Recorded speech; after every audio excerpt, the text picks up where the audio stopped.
Super Supportive by Sleyca. Chapter 11, Last and Least.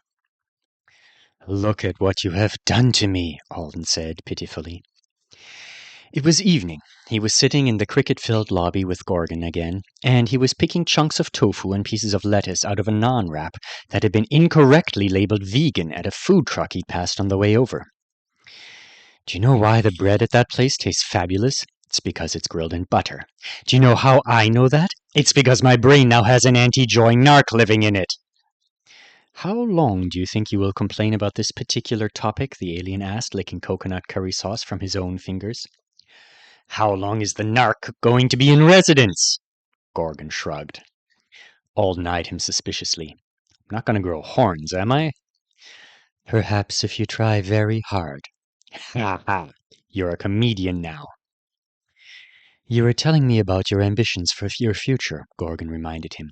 "If you don't plan to continue, you can ride up and down the elevators again. Preferably in silence."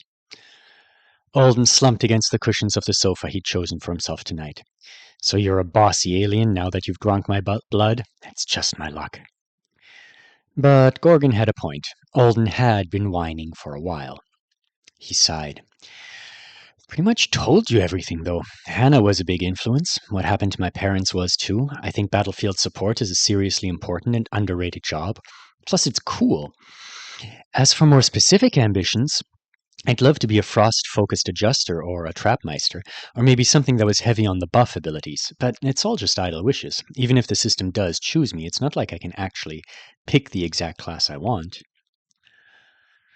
"The pre-affixation trade is always an option," Gorgon said. "No doubt it will be a necessary one in your case, since you seem to have an uncommon vision for yourself.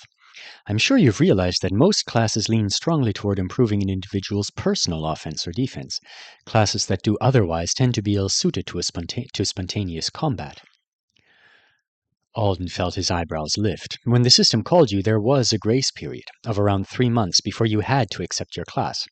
During that window, a selectee could trade classes with another willing person of equal rank, who was still in their own grace period. It was the only time class traits were allowed. "That's all true," he said, popping a cube of tofu into his mouth. "But nobody trades good classes, do they? Isn't it just a bunch of unhappy people swapping the garbage classes around? That's what the internet says, anyway." Gorgon made a humming sound. "A reasonable percentage of new avowed make trades. It's skewed heavily toward the lower ranks, of course, but it's not rare." "Wait, you can tell me stuff like that?" Gorgon shrugged again.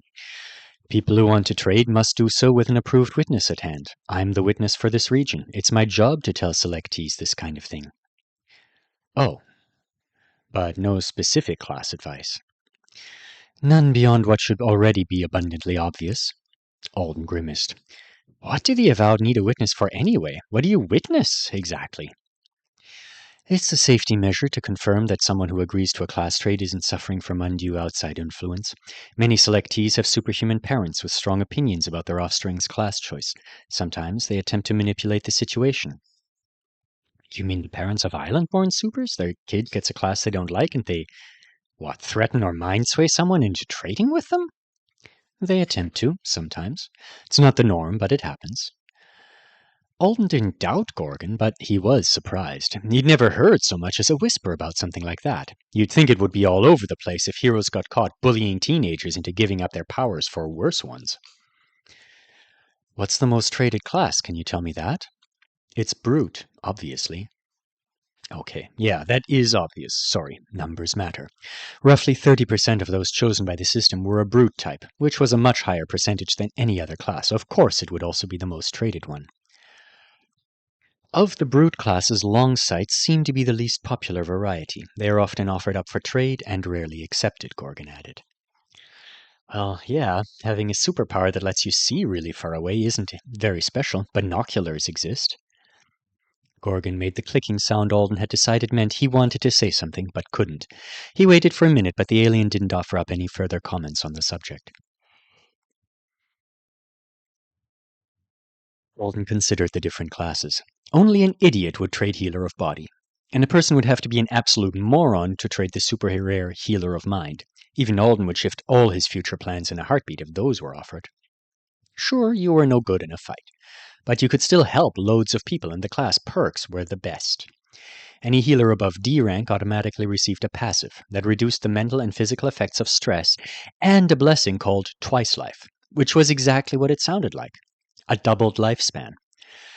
Combined with the fact that you could fix any normal disease that might want to take you out, it was a first-class ticket to living for an extra century.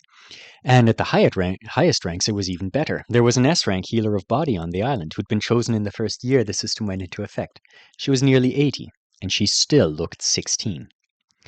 So yeah, nobody was going to put that class up for trade. Hannah said once that almost none of the people who grew up on an Essidora would take the Sway class if they could help it. She had a friend who wanted to trade hers when she got it, but it was an S rank and there was no one willing to trade for it at that level during her pre-affixation period. Gorgon nodded. That's true. Sway is the class that is most frequently successfully traded, almost always from the children of Avowed to those who are not as intimately familiar with the class's drawbacks. Alden understood how that could happen. Being a mind controller sounded really impressive, until you realized that you would get great power in exchange for life as a social pariah and near prisoner on the island. Someone who didn't have that realization in time would get suckered into it. Do people ever trade Adjuster? Yes, but not often. The class is so flexible that it can be built in ways that would satisfy all but the pickiest user. What about unique classes? Ah, said Gorgon. Those are different. They can't be traded. Really? They're automatically affixed, no grace period. Seriously? Why? Gorgon shook his head. Alden sighed. Whoever bound you with such overkill restrictions should be kicked in the nads. That would be impossible for a number of reasons, said Gorgon, but I appreciate the sentiment.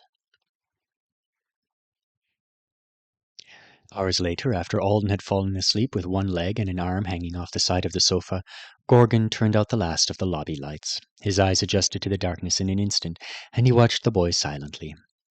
Human adolescence was such a foolish, vulnerable phase of existence, an extended period of childish expectations warring against adult realities.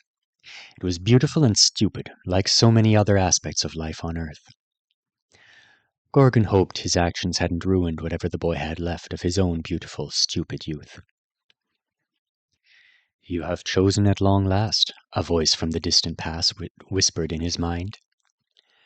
I have not chosen, Gorgon replied tiredly in his own language. I have only done what little I can in a world where there are no choices left to me. The voice was the echo of someone who had never even imagined such a world, so it had no way of answering him with useful advice or words of comfort. But he found himself hoping for some anyway. Teach him well, the echo said sagely. Gorgon sighed, a human habit he enjoyed mimicking on occasion, and rubbed at his manacles. He'd been pushing at the limits of his bindings in more ways than Alden knew, and they'd burned more in the past couple of weeks than they had in decades. I can't teach him at all, and if I could, he couldn't use my teachings. Our ways have disappeared, and there's no point in passing them on to a human. His world has its own problems. Those will be his to face. Our world's troubles will be no one's.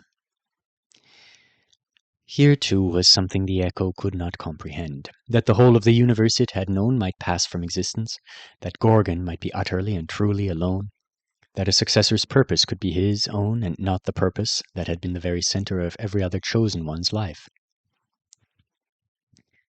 Now is the time to be fearless and accept the blessing of the devouring with humility, as your predecessors did before you. No, Gorgon whispered into the quiet lobby. No, I won't be doing that. I'm sorry to disappoint you, my teacher. I am full of fear and unwilling to end. Not yet. Not until my work is finished. Our work is done when our successors are chosen, the echo said. So it has always been. My work now is different than any you've known before, Gorgon replied. My current work is revenge. I have not heard of this work. Perhaps it was only Gorgon's imagination, but the echo sounded concerned. I know, my teacher. Don't worry. It's not so far away from purging an infection or correcting an imbalance. It's just taking me a long time. If the price has been paid, the work must be completed. The echo sounded more confident now, no matter how long it takes. Oh, the price was paid, Gorgon muttered. It was paid and paid again by those who could not refuse to pay it. Beyond the cold glass, the sun was rising. It was a breathtaking sight on this planet, such a near, warm star. "Oh, you would weep to see me here," he whispered, "the last and least of us, chained up in a foreign paradise, while our home lies dead beyond the gates of space and time." The echo had no response to that, which was something of a relief. Gorgon headed back to his computer and clicked away from the security feed. His custom system access sigil was right in the center of the desktop, like always. He clicked it, and lines of teeth-grindingly familiar text appeared on the screen. "Honorable guest number 231, name unknown, would you like to accept a contract of service in exchange for great power, future opportunity, and significant personal freedom?" "No," Gorgon said. He liked to pretend that not cursing at his captors every time he was asked this question would bother them more in the long run. "Honored guest number 231, thank you for your consideration. Logging you in as prisoner 12,005,794, preferred ID Gorgon. How may I assist you in the completion of your duties today, Gorgon?" "Access all current pre-affixation trade requests." Access granted. Gorgon scrolled down the familiar list with a great deal more interest than usual. A lot of it was the normal dross. The boy was right, to an extent. Even foolish teenagers rarely traded the obviously superior class assignments. But after decades of use, humans had barely scratched the surface of the system. They had such poor understanding of all but the most simple classes. Gorgon knew, though he couldn't explain it clearly to the boy, that there was no such thing as a weak class. Situationally weak, yes. Long sights really were useless. For the first few years. On Earth. But the system was designed from the ground up to create a theoretically balanced power trade between the Avowed and the Artonans, who had summoned them for various quests. The trick was in knowing how to use a class properly to take advantage of that. Of course, the Artonans preferred not to help Earth along on that front.